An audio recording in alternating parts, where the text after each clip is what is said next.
ওই সময় ওই ছেলে আসে মানে মেয়ে সামনাসামনি যখন ওই যে বুকে হাত দিয়েছে, মেয়ে তখন ওই জুতিয়া দিয়ে দুইটা তিনটা ডাং দিছি।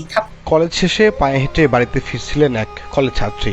পথে নয়ন মিয়া নামে এক বখাটে যুবক তার পথ আটকে জোরপূর্বক জড়িয়ে ধরে তার বুকে হাত দেয়। এ ঘটনা দেখে ফেলেন শ্যামলী রানী।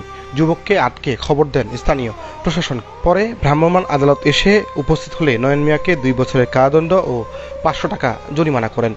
স্কুল ওই কলেজ থেকে প্রাইভেট করে বাসায় আসতেছে 11:30 হবে এরকম। বাসায় আসতে আসতে 12টা বাজবে।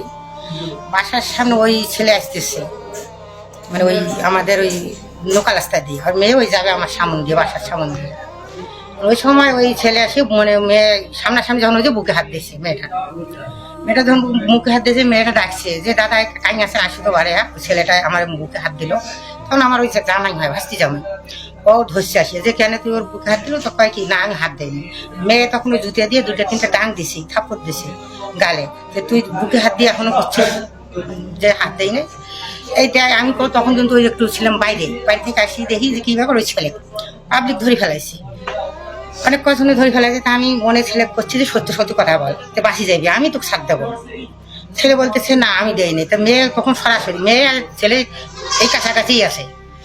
মা কি হয়েছে বলো তো, ও বুকে আমার হাত দিল, আমি যাচ্ছি কলেজ থেকে, বাসা যাবো এখন, কলেজ থেকে আসলাম প্রাইভেট করে, এই মধ্যেই পাবলিক ধরে ফেলাইছি ছেলে। রংপুরের তারাগঞ্জের ইকরচলি ইউনিয়নের দক্ষিণ হাজিপুর বাসুরবান্ধা এলাকায় মঙ্গলবার বিকালে এ ঘটনা।